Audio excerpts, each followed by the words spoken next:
चढ़ल जवानी तोरे भइल बम गोला गाँव शहर ते हिलैले बारे टोला चढ़ल जवानी तोरे भइल बम गोला गाँव शहर ते हिलैले बारे टोला मुंड बना के छेना खिया के मुंड बना के छेना खिया के चल न खेत में लौटा के ऐसे का मार तुम सटा के पॉइंट हटा के मार तुम सटा के पॉइंट हटा के हाय दिया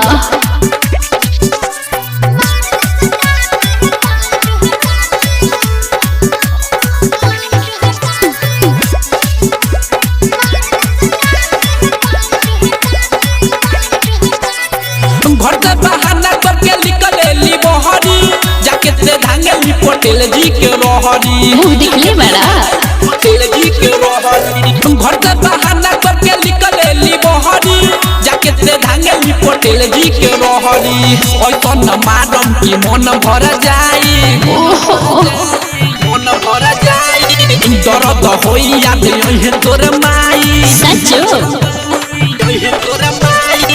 ऐसा न मातम की मन भर जाई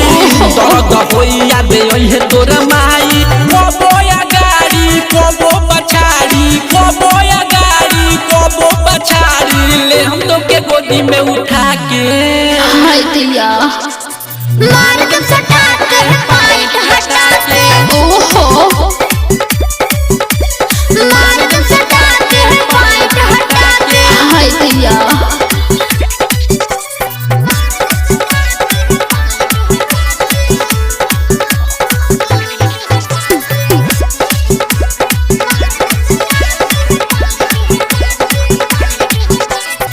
हमारे नाम मन खुश पटेल रे सात आइटम के देखाए में आज खेल रे